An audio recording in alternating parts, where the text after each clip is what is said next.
Welcome back to news TV 84। दर्शकों, break तो बाद साडे नाल जुड़ चुके ने Sardar Surinder Singh Gill, secretary Gurdwara Singh Sabha Dallas Texas तो। Sat Shri Akal ji, welcome to my news show. Waheguru ji का खालसा, वाहिगुरू जी की फतेह। वाहिगुरू जी का खालसा, वाहिगुरू जी की फतेह जी।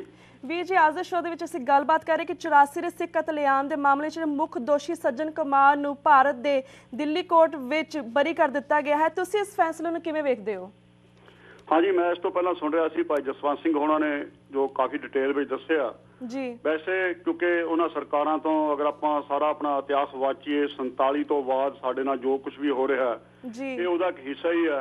एक बहुत ही मदभागी गल है कि इन्ने गवाहां दा बावजूद कि एक दोषी नूं जिन्हां ने अखां ना देखिया 29 साल हो चुके ने फिर भी बरी कर दिता गया। तो मैं ये महसूस करदा कि सानूं सिखां नूं वो बार बार ਇਹ ਅਹਿਸਾਸ ਕਰਾ ਰਹੇ ਨੇ ਕਿ ਤੁਸੀਂ ਗੁਲਾਮ ਹੋ ਜੀ, ਤੇ ਸਾਨੂੰ ਪਤਾ ਨਹੀਂ ਕਿਉਂ ਨਹੀਂ ਅਹਿਸਾਸ ਹੋ ਰਿਹਾ। ਇਹ ਉਹ ਕੜੀ ਦਾ ਹਿੱਸਾ ਕਿ ਸਾਨੂੰ ਅਹਿਸਾਸ ਕਰਾਇਆ ਜਾ ਰਿਹਾ ਕਿ ਤੁਸੀਂ ਗੁਲਾਮ ਹੋ। ਗੁਲਾਮਾਂ ਨੂੰ ਕਦੇ ਇਨਸਾਫ ਨਹੀਂ ਮਿਲਦਾ ਜੀ। ਤੇ ਵੀਰ ਜੀ, ਜਿਸ ਤਰ੍ਹਾਂ ਤੁਸੀਂ ਕਿਹਾ ਕਿ 29 ਸਾਲ ਹੋ ਗਏ ਤਾਂ ਸਾਨੂੰ ਹਜੇ ਤੱਕ ਇਨਸਾਫ ਨਹੀਂ ਮਿਲਿਆ ਤੇ ਅਸੀਂ ਗੁਲਾਮ ਹਾਂ, ਤਾਂ ਸਾਨੂੰ ਹੁਣ ਸਿੱਖਾਂ ਨੂੰ ਕੀ ਕਰਨਾ ਚਾਹੀਦਾ? What's our next step? ਸਿੱਖਾਂ ਨੂੰ ਜੀ ਸਾਨੂੰ ਇੱਕ ਜਿਵੇਂ ਆਪਾਂ ਸਾਡਾ ਹੱਕ ਮੂਵੀ ਵੀ ਦੇਖੀ ਆ, ਸਾਨੂੰ ਇੱਕ ਲੋਕ ਲਹਿਰ ਬਣਾਉਣੀ ਚਾਹੀਦੀ ਆ ਜੀ। ਸਾਨੂੰ ਚੇਤਨ ਹੋਣਾ ਚਾਹੀਦਾ। ਸਾਨੂੰ ਜੋ ਗੁਰੂ ਸਾਹਿਬ ਦਾ ਹੁਕਮ ਵੀ ਹੈ ਕਿ ਜੋ ਸਾਨੂੰ ਇੱਕ ਮੀਡੀਆ ਰਾਹੀਂ, ਕਿਉਂਕਿ ਉਹਨਾਂ ਕੋਲ ਬੜੇ ਸਾਧਨ ਨੇ, ਮੀਡੀਆ, ਅਖਬਾਰ, TV, ਸਾਰਾ ਕੁਝ ਜੋ ਝੂਠ ਦੇ ਆਧਾਰਿਤ ਨੇ, ਸਾਨੂੰ ਸਾਡੇ ਗੁਰੂ ਨਾਲ ਜੁੜ ਕੇ ਜੋ ਗੁਰੂ ਦਾ ਹੁਕਮ ਹੈ ਕਿ ਰਾਜ ਬਿਨਾ ਨਾ ਧਰਮ ਚਲੇ ਹੈ, ਧਰਮ ਬਿਨਾ ਸਭ ਦਲੇ ਮਲੇ ਹੈ, ਮੌਜੂਦਾ ਸਮੇਂ ਦੇ ਅਨੁਸਾਰ ਇੱਕ ਲੋਕ ਲਹਿਰ ਬਣਾ ਕੇ ਲੋਕਾਂ ਨੂੰ ਜਾਗਰੂਕ ਕਰਨਾ ਚਾਹੀਦਾ।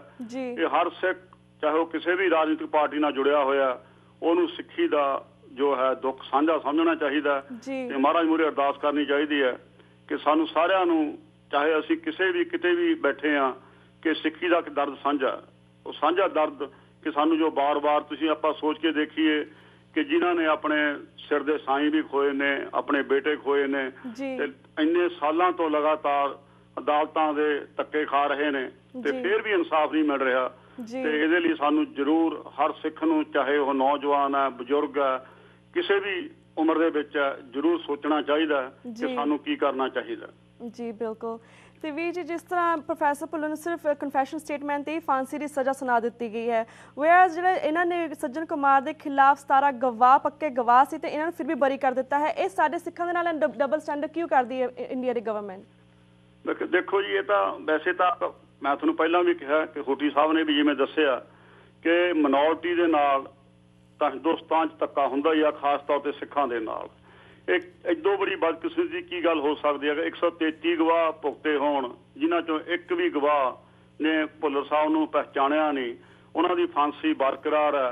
18 ਸਾਲ ਹੋ ਚੁੱਕੇ ਨੇ ਉਹਨਾਂ ਨੂੰ 7 ਤੇ 9 ਫੁੱਟ ਦੀ ਕੋਠੜੀ 'ਚ ਬੈਠਿਆਂ ਨੂੰ, ਇੰਨੇ ਤਸੀਹੇ ਦਿੱਤੇ ਜਾ ਰਹੇ ਨੇ, ਅਜੇ ਵੀ ਉਹਨਾਂ ਨੂੰ ਆਜ਼ਾਦ ਕਰਨ ਦਾ ਨਾਂ ਨਹੀਂ।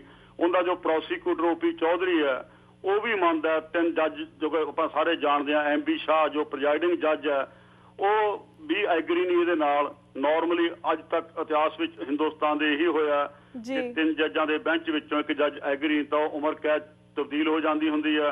ਪਰ ਸਿੱਖਾਂ ਦੇ ਨਾਲ ਉੱਥੇ ਵੀ ਦੇਖੋ ਕਿੱਡੀ ਨਾਇਨਸਾਫੀ ਹੈ।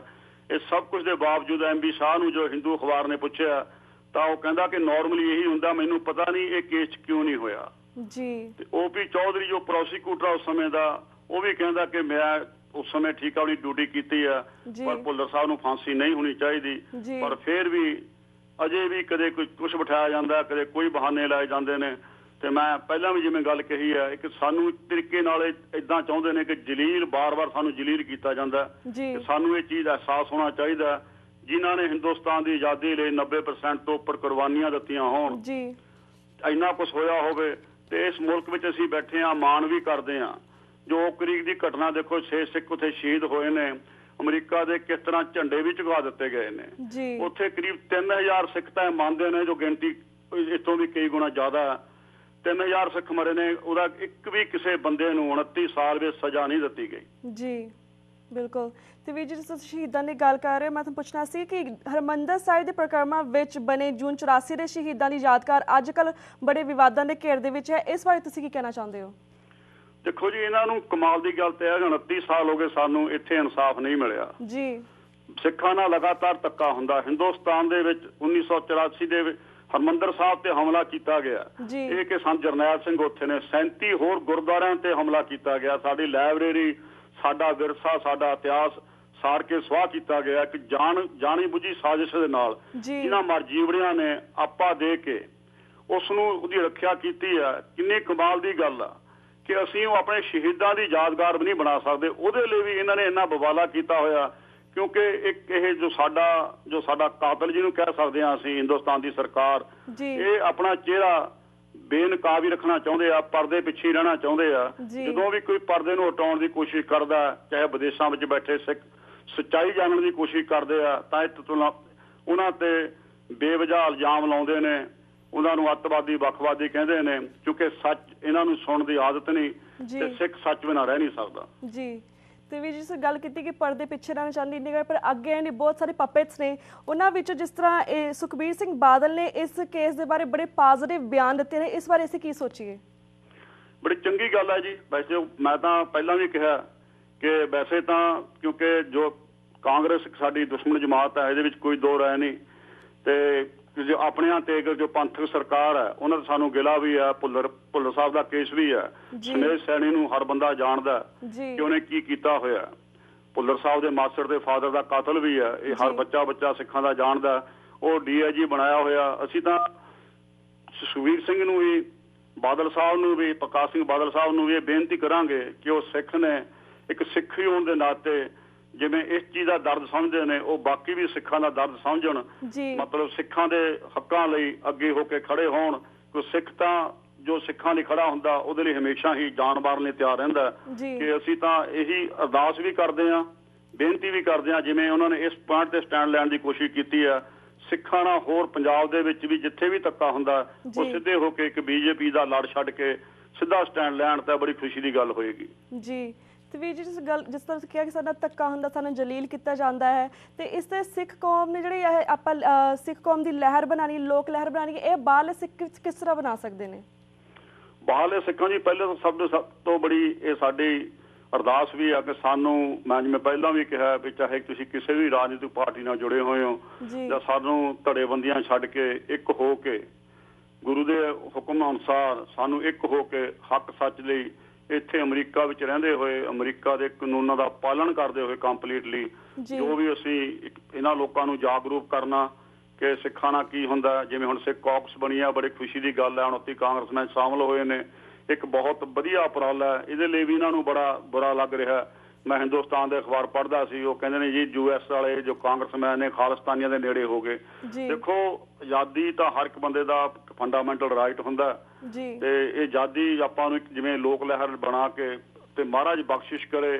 ਬਾਹਰਲੇ ਸਾਡੇ ਜਿੰਨੇ ਖਾਸ ਤੌਰ ਤੇ ਨੌਜਵਾਨ ਬੱਚੇ ਨੇ, ਕੈਨੇਡਾ ਵਿੱਚ ਨੇ, ਇੰਗਲੈਂਡ ਵਿੱਚ ਨੇ ਜਾਂ ਇੱਥੇ ਨੇ, ਉਹ ਇਸ ਪਾਸੇ ਨੂੰ ਜਾਗਰੂਕ ਹੋ ਕੇ ਤੁਰੇ ਹੋਏ ਨੇ। ਤੇ ਸਾਨੂੰ ਵੱਡਿਆਂ ਨੂੰ ਵੀ ਉਹਨਾਂ ਬੱਚਿਆਂ ਦਾ, ਉਹਨਾਂ ਜਥੇਬੰਦੀਆਂ ਦਾ ਸਾਥ ਦੇਣਾ ਚਾਹੀਦਾ ਤਾਂ ਕਿ ਅਸੀਂ ਲੋਕਾਂ ਨੂੰ ਜੋ ਹਿੰਦੁਸਤਾਨ ਦੀ ਇੱਕ ਜ਼ਾਲਮ ਸਰਕਾਰ ਦਾ ਜੋ ਚਿਹਰਾ ਉਹਨੂੰ ਬੇਨਕਾਬ ਕਰਕੇ ਅਸੀਂ ਇੱਕ ਲੋਕ ਲਹਿਰ ਵਿੱਚ ਬਦਲ ਸਕੀਏ। ਜੀ ਤੇ ਵੀ ਜਿਸ ਤਰ੍ਹਾਂ ਹੁਣ ਉਹਨਾਂ ਨੂੰ ਰਿਹਾ ਕਰ ਦਿੱਤਾ ਹੈ ਤੇ ਭੁੱਲਰ ਜੀ ਨੂੰ ਫਾਂਸੀ ਦੀ ਸਜ਼ਾ ਦੇ ਦਿੱਤੀ ਹੈ, ਤੇ ਹੁਣ ਸਾਡਾ ਨੈਕਸਟ ਸਟੈਪ ਕੀ ਹੋਣਾ ਚਾਹੀਦਾ ਹੈ? ਨੈਕਸਟ ਸਟੈਪ ਹੈ ਜੀ, ਜਿੰਨੇ ਵੀ ਗੁਰਦੁਆਰਾ ਸਾਹਿਬ ਬਣੇ ਹੋਏ ਨੇ, ਕਈ ਵਾਰ ਇਹ ਬੜਾ ਬਦਕਿਸਮਤੀ ਆ ਕਿ ਸਾਡੇ ਨਾਲ ਲੋਕ ਇਹ ਲਾਗੇ ਸਿਰਫ ਜੀ ਤੁਸੀਂ ਨਾਮ ਜਪਣਾ, ਵਾਹਿਗੁਰੂ ਵਾਹਿਗੁਰੂ ਵਾਹਿਗੁਰੂ ਸਾਹਿਬ ਨਾਮ ਲੈਣਾ, ਹੋਰ ਇੱਥੇ ਕੋਈ ਵੀ ਰਾਜਨੀਤੀ ਦੀ ਗੱਲ ਨਹੀਂ ਹੋਣੀ ਚਾਹੀਦੀ, ਜੋ ਬਿਲਕੁਲ ਗਲਤ ਹੈ। ਸਭ ਤੋਂ ਪਹਿਲਾਂ ਗੁਰਦੁਆਰੇ ਵਿੱਚ ਕੀਰਤਨ, ਕਥਾ, ਬੰਦਗੀ ਸਭ ਤੋਂ ਪਹਿਲਾਂ ਜ਼ਰੂਰੀ ਹੈ।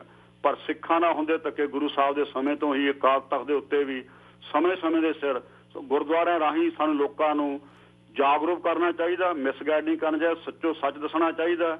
ਗੁਰੂ ਦੇ ਹੁਕਮ ਅਨੁਸਾਰ ਜੋ ਸਾਡੇ ਫਰਜ਼ ਬਣਦੇ ਨੇ ਸਾਨੂੰ ਗੁਰਦੁਆਰਿਆਂ ਵਿੱਚ ਵੀ ਸੰਗਤ ਨਾਲ ਸਾਂਝੇ ਕਰਨੇ ਚਾਹੀਦੇ ਨੇ। ਇੱਕ ਸਾਡੇ ਕੋਲ ਬਹੁਤ ਵੱਡੀ ਚੀਜ਼ ਹੈ, ਕਿਉਂਕਿ ਅਸੀਂ ਝੂਠ ਨਹੀਂ ਬੋਲਣਾ, ਅਸੀਂ ਗਲਤ ਪ੍ਰਚਾਰ ਨਹੀਂ ਕਰਨਾ, ਪਰ ਜੋ ਸਿੱਖਾਂ ਦੇ ਨਾਲ ਸੱਚ ਗੁਰੂ ਦੇ ਹੁਕਮ ਅਨੁਸਾਰ ਸਾਨੂੰ ਗੁਰਦੁਆਰਿਆਂ ਦੇ ਵਿੱਚ ਵੀ ਇਹ ਚੀਜ਼ ਹਰ ਗੁਰਦੁਆਰੇ ਦੀ ਕਮੇਟੀ ਦਾ ਫਰਜ਼ ਬਣਦਾ, ਜੋ ਗੁਰਦੁਆਰੇ ਦਾ ਸੈਕਟਰੀ ਹੈ, ਜੋ ਕਮੇਟੀ ਹੈ, ਕਿ ਲੋਕਾਂ ਨੂੰ ਇਹ ਹੋ ਰਹੀਆਂ ਵਧੀਕੀਆਂ ਬਾਰੇ ਪੂਰੀ ਜਾਣਕਾਰੀ ਦੇਵੇ ਤੇ ਉਹਨਾਂ ਲੋਕਾਂ ਨੂੰ ਆਪਣੇ ਨਾਲ ਲੈ ਕੇ ਚੱਲੇ। ਜੀ ਤੇ ਗਿੱਲ ਸਾਹਿਬ, ਤੁਸੀਂ ਸਿੰਘ ਸਭਾ ਗੁਰਦੁਆਰੇ ਦੇ ਸੈਕਟਰੀ ਹੋ ਟੈਕਸਸ ਦੇ ਵਿੱਚ ਤੁਸੀਂ ਪੰਥਕ ਲਈ ਕੀ ਐਕਟੀਵਿਟੀਜ਼ ਕਰ ਰਹੇ ਹੋ?